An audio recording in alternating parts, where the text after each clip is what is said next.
Assalamualaikum warahmatullahi wabarakatuh. Perkenalkan, nama saya Ulfianti Nawangsi Rahayu dengan NIM 220210402007 dari Program Studi Pendidikan Bahasa dan Sastra Indonesia, Fakultas Keguruan dan Ilmu Pendidikan Universitas Jember. Video ini dibuat guna memenuhi tugas UAS mata kuliah berbicara yang diampu oleh Bapak Parto. Pada video kali ini, saya akan membahas mengenai program studi yang saat ini saya tempuh, yaitu Program Studi Pendidikan Bahasa dan Sastra Indonesia, Fakultas Keguruan dan Ilmu Pendidikan di Universitas Jember. Lalu, apa sih itu Program Studi Pendidikan Bahasa dan Sastra Indonesia? Kemudian, prospek kerjanya nanti mau jadi apa aja sih?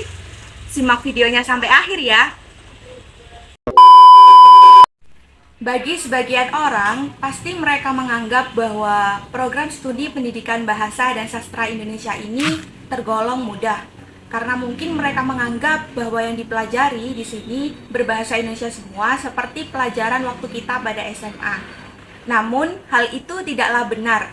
Karena pada praktiknya, pada program studi pendidikan bahasa dan sastra Indonesia ini ada 3 bidang kajian pada mata kuliahnya. Bidang yang pertama yaitu bidang pendidikan, yang kedua yakni ada bidang bahasa, dan yang ketiga yakni ada bidang sastra. Yang pertama ada bidang pendidikan. Pada bidang pendidikan ini kita akan disuguhi mata kuliah yang membahas mengenai seluk-beluk pendidikan juga pembelajarannya. Beberapa mata kuliah yang ditempuh di dalam bidang pendidikan ini contohnya seperti pengantar ilmu pendidikan, perkembangan peserta didik, dan juga mata kuliah belajar dan pembelajaran. Bidang yang kedua yaitu bidang bahasa. Nah, pada bidang bahasa ini kita akan disuguhi mata kuliah yang berfokus pada kajian dan seluk-beluk bahasa itu sendiri. Beberapa contoh mata kuliah yang bisa diambil di bidang ini yaitu fonologi, morfologi, sintaksis, semantik, dan juga 4 keterampilan berbahasa seperti menyimak, berbicara, menulis, dan membaca. Nah, tugas video yang saat ini saya buat merupakan tugas dari mata kuliah berbicara, di mana masuk ke dalam bidang kajian bahasa. Nah, bidang yang ketiga yaitu bidang sastra. Pada bidang sastra ini, kita akan disuguhi beberapa mata kuliah yang membahas mengenai perkembangan sastra dan juga karya-karya sastra. Contoh mata kuliah pada bidang ini yakni ada teori sastra, sejarah sastra, kritik sastra, apresiasi puisi, apresiasi drama, dan juga lain-lain. Nah, itu tadi merupakan beberapa mata kuliah pada 3 bidang yang ada di Prodi Pendidikan Bahasa dan Sastra Indonesia, khususnya di Universitas Jember. Lalu, prospek kerja dari lulusan Pendidikan Bahasa dan Sastra Indonesia ini apa saja sih?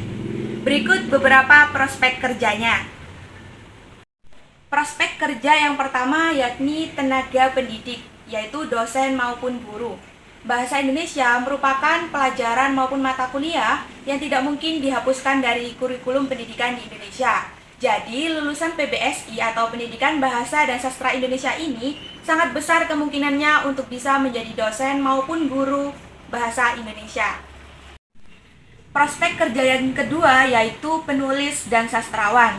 Menjadi mahasiswa PBSI tentunya memiliki kemampuan menulis yang berbeda dengan jurusan yang lain. Artinya kemampuan menulis itu pasti akan berada di atas rata-rata daripada dengan jurusan lain.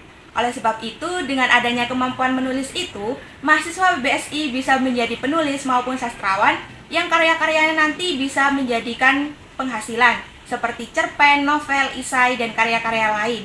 Banyak contohnya penulis-penulis terkenal yang menghasilkan cerpen maupun karya-karya yang baik seperti Terelie. Jadi, mahasiswa BSI sangat berpeluang besar untuk menjadi penulis maupun sastrawan. Yang ketiga yaitu menjadi editor atau penyunting buku di sebuah penerbitan. Menjadi lulusan PBSI mestinya memiliki tingkat kepekaan yang tinggi terhadap kesalahan berbahasa. Oleh karena itu, lulusan PBSI sangat cocok untuk menjadi editor maupun penyunting buku di sebuah penerbitan. Karena penerbitan di Indonesia ini pun masih menjanjikan. Pun banyak penulis-penulis terkenal yang masih membutuhkan editor untuk menyunting naskahnya agar enak dibaca banyak orang. Yang keempat, yaitu menjadi wartawan dan jurnalis. Menjadi wartawan dan jurnalis merupakan pekerjaan yang sangat keren, karena bisa nampang di televisi maupun bisa mengetahui berita pertama kali sebelum berita itu disebarluaskan kepada khalayak. Nah, lulusan PBSI ini sangat berpeluang besar untuk menjadi wartawan dan jurnalis. Keren bukan? Yang kelima yaitu bekerja di lembaga pemerintahan. Lulusan PBSI berpeluang bekerja di lembaga pemerintahan seperti di Pusat Bahasa, Balai Bahasa, dan juga lembaga pemerintahan lainnya yang membutuhkan lulusan PBSI untuk di bagian membuat konten sosialisasi dan juga kehumasan serta kesekretariatan. Yang keenam yaitu menjadi artis, pemain teater, dan sutradara. Di program studi Pendidikan Bahasa dan Sastra Indonesia tentunya ada mata kuliah tentang drama, yaitu apresiasi drama. Nah, bekal dari mata kuliah itu apabila diasah dengan baik, akan memiliki kemampuan yang baik bisa menjadi artis maupun pemain teater. Bahkan, kemampuan itu jika diasah sedemikian rupa akan menjadikan sutradara yang keren. Yang ketujuh yaitu menjadi pembicara atau motivator.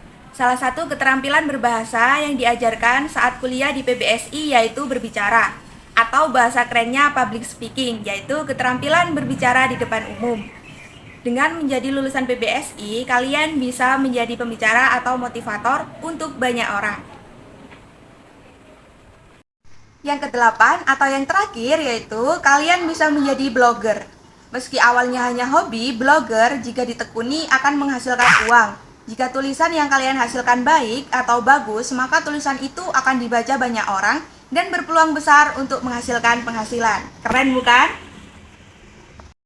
Gimana? Luar biasa bukan prospek kerja dari lulusan Pendidikan Bahasa dan Sastra Indonesia?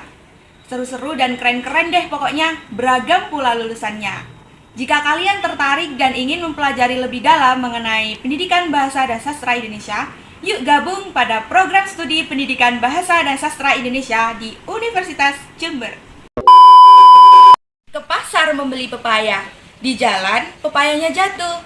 Sekian video dari saya. Wassalamualaikum warahmatullahi wabarakatuh. Sampai jumpa.